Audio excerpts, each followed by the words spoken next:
राष्ट्रीय स्वयंसेवक संघ के प्रमुख मोहन भागवत ने हाल ही में सेवानिवृत्ति की उम्र को लेकर मोरोपंत पिंगड़े जी का प्रसंग सुनाया। भागवत जी ने बताया कि मोरोपंत पिंगड़े जी ने संगठन को मजबूत बनाने में अपना संपूर्ण जीवन समर्पित किया।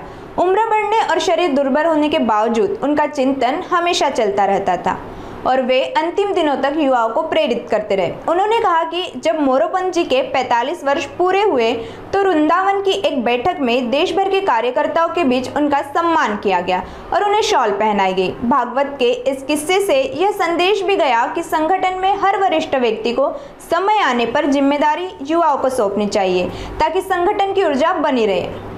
आइए सुनते हैं संघ प्रमुख मोहन भागवत ने 45 वर्ष की उम्र में सेवानिवृत्ति का व्यवहारिक दृष्टिकोण को कैसे होता है यह बताया। मैं नहीं तू भी दुसरं काय नाही।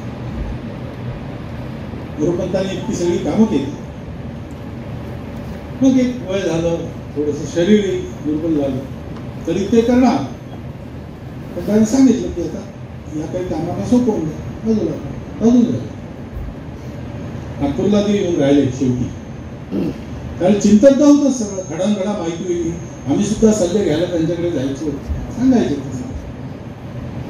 नवीन कल्पना काही सांगायचं। करणारा सापडला तर त्याला कामाला लावायचं बसल्याच।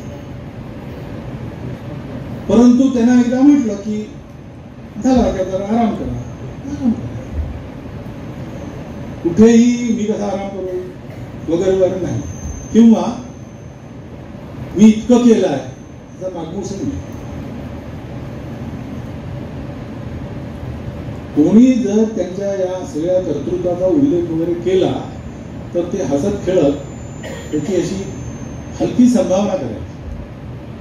75 वर्ष त्यांची पूर्ण झाली, आम्ही सगळे वृंदावनला बैठक घेतो, सगळ्या देशभरातले कार्यकर्ते होते आणि शेवटच्या त्या समारोहाच्या अगोदरच्या सत्रात शेषाद्री म्हटलं आज अपने मोरोपंत जी के 75 वर्ष पूरे हुए, इसके लिए उनको शाल बांधली। आणि मग म्हटलं थोडंसं बोला, तर ते म्हणजे कशाला बोला, नाही बोला आग्रह कर।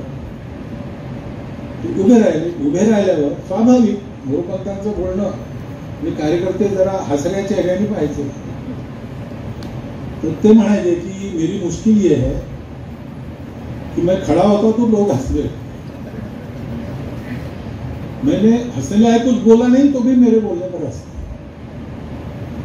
क्योंकि मुझे लगता है लोग मुझे गंभीरता से नहीं लेते। और पुढे ते असं म्हणाले, त्यांचे शब्द म्हणून उच्चारतो, मैं जब मर जाऊंगा तभी पहले लोग पत्थर मार के देखेंगे कि सचमुच मर गया। मग ते असं म्हणाले 75 वर्ष का आपने किया, लेकिन मैं इसका अर्थ जानता हूँ। 75 वर्ष की शाल जब उड़ी जाती है तो उसका अर्थ ये होता है कि अब आपकी आयु हो गई, अब जरा बाजू हमको करने।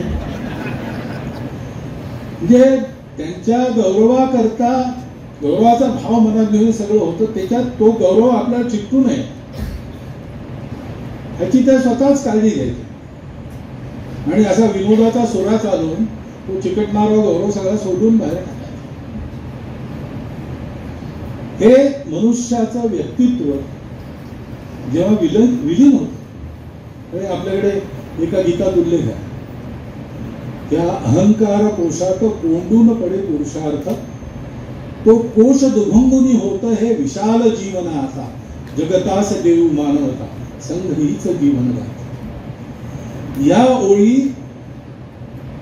पूर्णपणे जगणारे मोरोपंत आणि त्याच्यामुळे तो कोश दुभंगून हा जो पुरुषार्थ विशाल प्रगट झाला, तो पुरुषार्थ आजही आपल्याला प्रेरणा देतो।